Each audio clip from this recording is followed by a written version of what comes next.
యేసే గాని మనకి మంచి స్నేహితుడైతే, యేసే గాని మన స్నేహితుడైతే మన ఆత్మీయ జీవితాలు ఎలాగుంటాయి, మన పరిస్థితులు ఏమిటి అనేది మనం తెలుసుకోవాలి. నాకు మంచి స్నేహితులు ఒక ఇద్దరు ఉండేవారు. ఇస్సాక్ గారు, ఏలియా గారు అని ఇద్దరు మంచి స్నేహితులు ఉన్నారు. రక్షింపబడి సేవకొచ్చిన దినాల్లో మేము ముగ్గురు కూడా బైబిల్ ట్రైనింగ్ చేస్తూ ఉన్నాం. దేవుడు పిలిచాడు, పిలుపును బట్టి సేవకి రావడానికి సిద్ధపడి బైబిల్ నేర్చుకోవడానికి బైబిల్ ట్రైనింగ్ జాయిన్ అయ్యాం. అయితే ఏదైనా ఒక సందర్భంలో, ఒక మీటింగ్లో సాక్ష్యం చెప్పేటప్పుడు కానీ, ఒక పాట పాడేటప్పుడు కానీ, వాక్యాన్ని పంచుకునేటప్పుడు కానీ, ఏదైనా మా ముగ్గురులో ఎవరికి ఛాన్స్ వచ్చినా మిగిలిన ఇద్దరు స్టేజీ పైకి వెళ్ళిన వ్యక్తి కిందకు వచ్చే వాళ్ళకు ప్రార్థనలో ఉండాలి. అది మా యొక్క నియమం. మేము ముగ్గురు మంచి స్నేహితులము బైబిల్ కాలేజీలో. అయితే మా యొక్క అలవాటు ఏంటంటే, మా ముగ్గురులో ఎవరు స్టేజీకి ఎక్కినా, సాక్ష్యం చెప్పడానికి ఎక్కని, పాట పాడడానికి ఎక్కని, లేకపోతే వాక్యం పంచుకోవడానికి ఎక్కని, ఏదైనా సరే అది మళ్ళీ దిగే వరకు, అతడు దిగే వరకు కింద ఉన్న ఇద్దరు కనిపెట్టి ప్రార్థన చేయాలి, దేవుడు వాడుకోవాలని.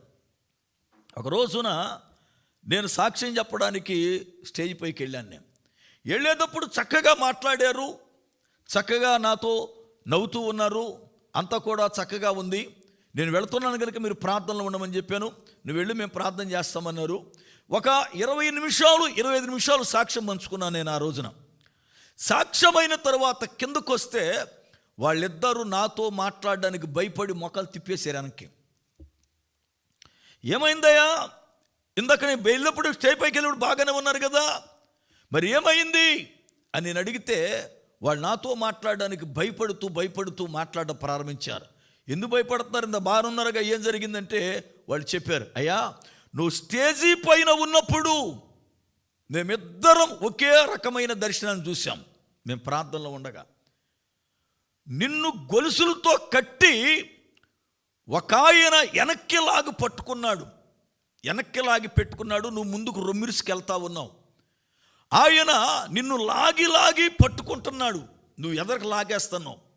మేము అడుగుతున్నాం, ప్రభువా నీ సేవకుడు కదా, గొలుసులతో బంధించారేంటి, నీ సేవకుడు కదా, నీ పక్షాన్ని నిలబడ్డాడు కదా అంటే, ఆ గొలుసులతో పట్టుకున్న ఆయన మాతో మాట్లాడుతున్నాడు. ఇతన్ని పూర్తిగా వదిలితే సింహము చంపినట్లుగా చంపేస్తాడు జనాల్ని. అందుకనే ఎంతవరకు వాడాలి అంతవరకే వదిలిపెడతా ఉన్నాం.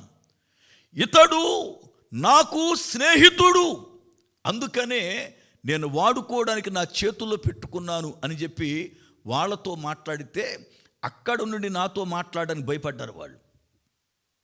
నన్ను గూర్చి ప్రభువు మాట్లాడిన మాట, ఇమ్మానుయేలు నా స్నేహితుడు, సింహము లాంటి వాడు, వాక్యములో వదిలితే జనం బ్రతకడం కష్టమని మాట్లాడాడు.